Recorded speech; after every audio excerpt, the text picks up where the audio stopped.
Hey guys, good morning. I think we're still morning. Yeah, just after 11. So this is my first live video. Hope you guys can hear me. I just wanted to discuss something really quick. And I do apologize. We are living downtown right now, so there might be a bit of background noise. So sorry about that. So I wanted to discuss something really quickly. I was talking to a potential patient just the other day, and she came to me asking me if I could give her assistance in getting off of her pharmaceutical medication. And I think she was really surprised with my response because I first said, yes, we can definitely help titrate your dose down. But my first question to her was actually, have you spoken to the prescribing physician about your goals, and what was the response? And she said, no, I haven't even asked my doctor. And I said, well, that would be step one, is to go back to the prescribing physician and ask them if they can help you decrease your dose, because most doctors I know want to see you on the lowest effective dose, whether they're medical doctors, naturopathic doctors, or otherwise. And I think that's always the smartest way to go, is to go back to the prescribing physician. And the other thing is that as an ND, or as her future ND, I wanted to know, and I need to know whenever I'm going to be working with somebody's other healthcare practitioners, where they're coming from, where their beliefs are stemming from. If the response is absolutely not, I'm not lowering your medication, the research says, 350 milligrams, so I'm putting you on 350 milligrams and we are not moving your dose one way or the other, then I need to know that, because it tells me where they're coming from, so that when I write a letter to them to tell them that we are commencing treatment, myself and the patient, and we are working together, and these are our goals, I know how to speak to them. So that's really important to me. One thing that I do want to say about decreasing medications is that, and naturopathic medicine as a whole, is that a lot of people are actually surprised for some reason to hear that naturopathic doctors are not anti-pharmaceutical and we are not anti-vaccine. And I know some of my colleagues are going to be like, oh my gosh, Kate, you said vaccine. I said vaccine, and that's only because I think it's important that people know that first of all, we don't really have a formal opinion, ND to ND, on vaccination. You really do need to speak to your medical doctor about vaccinations.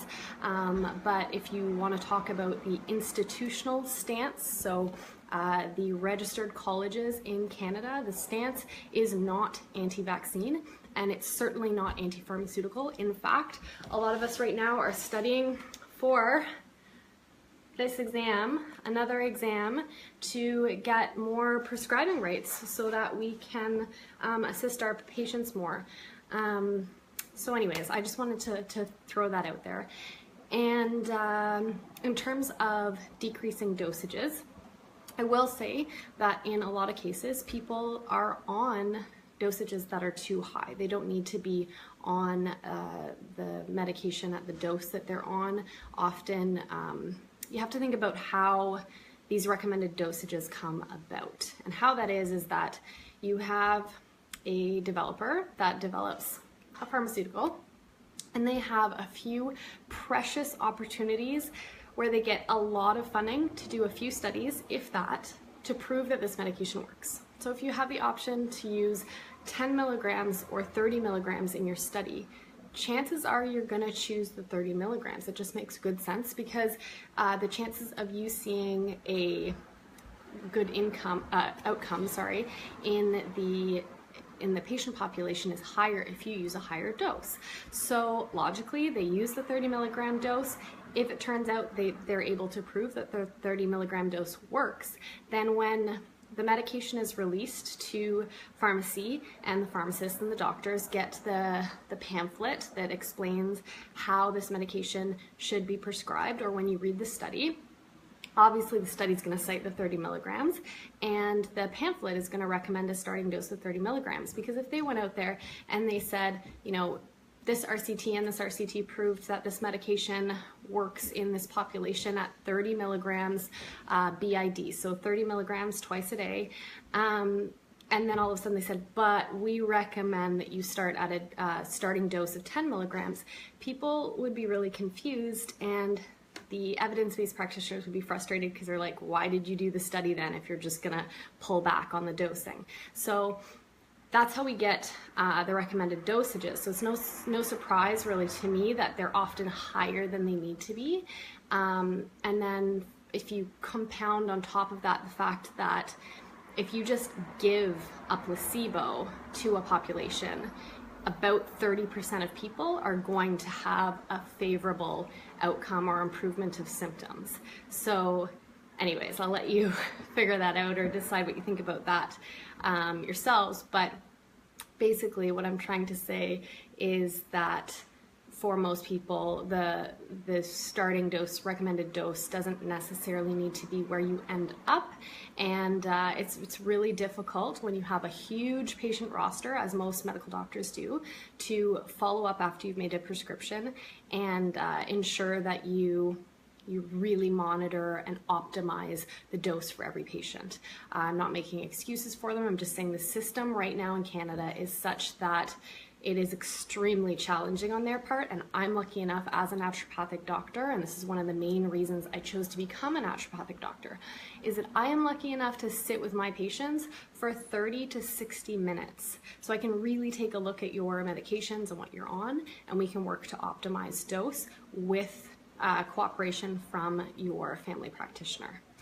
What else do I want to say? That I think that's basically it. I can give you one quick example of a pharmaceutical right now that's out that a lot of people are using, sildenafil, or Viagra, as you may be more familiar with it. It's a little blue pill, right? And there's actually a study out there that proves that sildenafil is just as effective when you use a quarter of a pill. But everybody's using one. Not everybody, but I mean, the majority of people are using one full pill every time. And it makes good sense that the pharmaceutical industry isn't complaining about that, if you know what I mean. So long story short, I'm not anti-pharmaceutical. I'm happy to work with you to optimize your dose in cooperation with your existing healthcare team. And I think it's important that we do so, because every medical practitioner can agree, and I'm sure will agree with me on the fact that getting a patient to the lowest effective dose is really what we all want. So I'm going to leave it there for today. Have a great day, guys. And if you guys have any comments, questions, or concerns, or things that you would like me to address in the future, please feel free to either comment below or send me a message. Have a good one. Bye.